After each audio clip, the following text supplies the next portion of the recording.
Today is the 32nd Sunday in Ordinary Time. We hear a lot about wisdom and about being wise in our readings today. But what is wisdom? The dictionary defines wisdom as insight, judgment, and knowledge. Some Eastern religions define it as consciousness, insight, and discernment.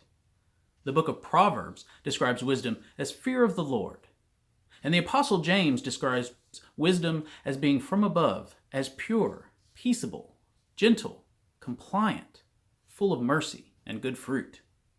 But I think I like Pope Francis's description of wisdom best.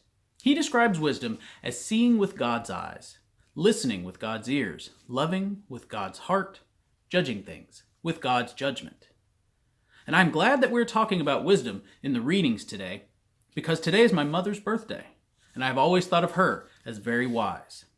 I was thinking about my mother's wisdom this week while I was waiting in line for the boat to America.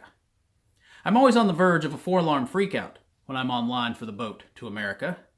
And it occurred to me this week while I was in line that my mother is right, as she usually is. It's not that I don't want to go to America. It's a nice enough place to visit. I wouldn't want to live there, of course. But the main problem with America is that you have to ride a boat to get there, across the ocean. And like my mother, I'm terrified of the ocean. It's just too much water. You see, I'm not a strong swimmer. Now, I was a certified lifeguard in high school, which is a little bit scary when you think about it.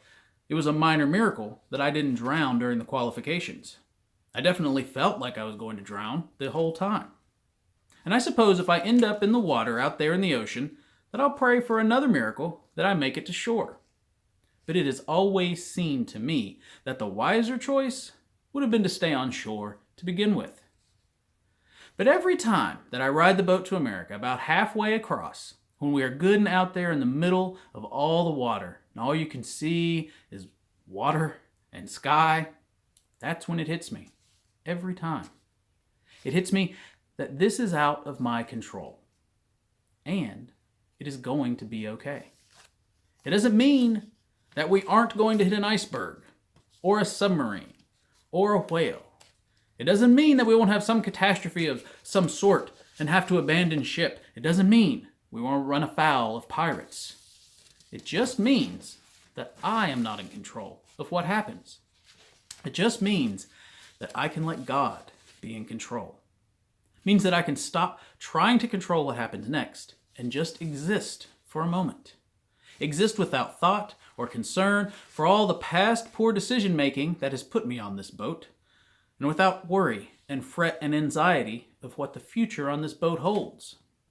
I exist just in that moment on the ocean, in the beauty and serenity that creation holds in those deep blue depths.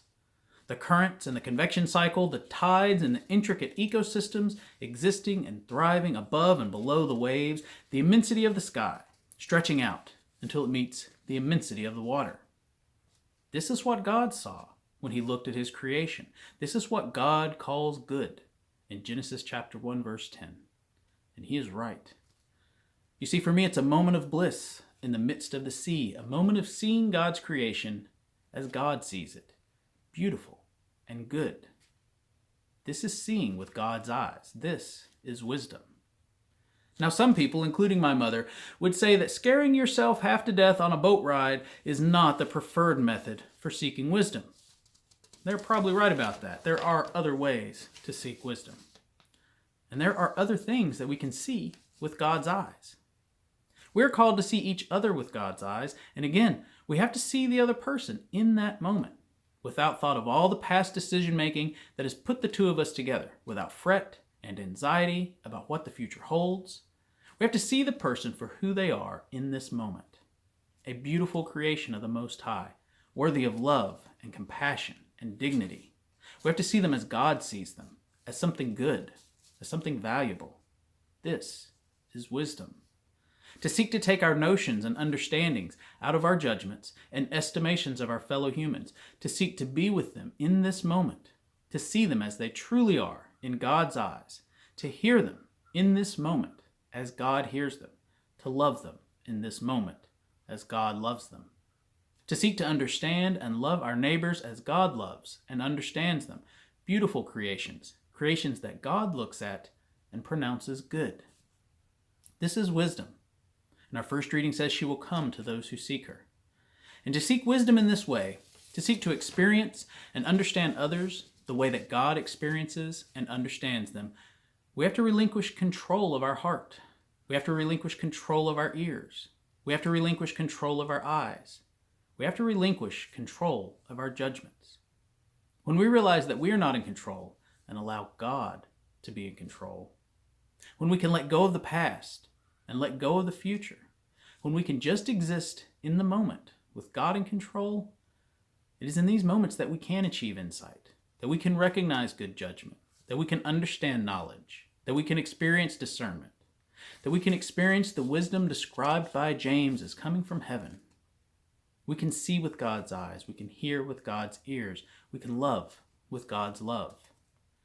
In our gospel reading today, Jesus talks about the kingdom of heaven. None of us knows when our individual time on this earth will end. It is different for each of us, the point that we will encounter the kingdom. But for each of us, our time on this earth will end. And there are people who seek wisdom and are wise. There are people who seek to see with God's eyes, to hear with God's ears, to love with God's heart. These wise ones will be welcomed into the kingdom, Jesus tells us today. And there are others who are not wise, and who do not seek these things, who do not seek to see as God sees, and to hear as God hears, to love as God loves. And Jesus says these foolish ones will not be welcomed into the kingdom with the wise. So the only question we have to ask ourselves is, which type of person will we choose to be? One who seeks wisdom, or one who does not? And we'd better get started seeking wisdom if that's what we're going to do. Because as Jesus wisely says, we know neither the day nor the hour. And at that point, it'll be too late.